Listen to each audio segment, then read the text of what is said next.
So we're looking at the Canon SX610. So I've converted this to colour infrared. So it's about 650 to 670 nanometers. So at the minute you'll see the image is pinkish in colour.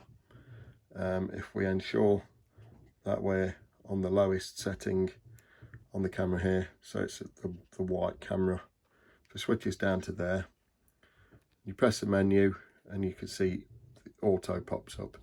You'll need to be in program mode. So if we go into program mode, you'll then see that the menus on the left hand side open up a lot more. What we're looking for is then white balance. So at present it's set to auto white balance. As I go through these settings, daylight, cloudy, tungsten, you'll see that the different hues set from pinks to purples. You'll get to this bottom one then like an envelope, and then you'll get an evaluate white balance. So you do that, confirm that by pressing the menu button in the corner.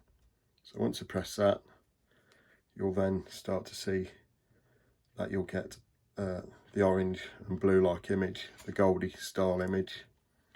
So typically, now that's set, if we turn on the camera, back on again, just got my reflection there, but you'll see that. So it'll just continue to take photos. If you flip it to auto, it'll obviously go back to pink. But once your white balance is set, that's ideal. And then if you wish, a lot of people post-process and colour swap or colour channel swap, so they'll swap the blue and red channels. You can get free software like GIMP, G-I-M-P, that allows you to do that, or you can do it in more expensive software such as Photoshop. But all in all, this camera we can convert it to monochrome or colour infrared for taking infrared images. We can also convert it to full spectrum if you want to take nighttime shots, and we can also convert the flash as well on this, so it fires an infrared pulse. So that's an option. So you can use it as a full spectrum camera for, say, ghost hunting, paranormal investigation. So as I've mentioned, it's a just over 20 megapixels. So it's a good camera, and it's got a really nice optical zoom on as well, so you can get real close in.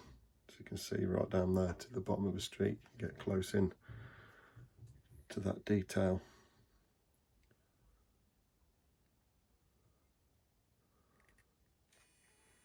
And it's got a nice wide lens as well.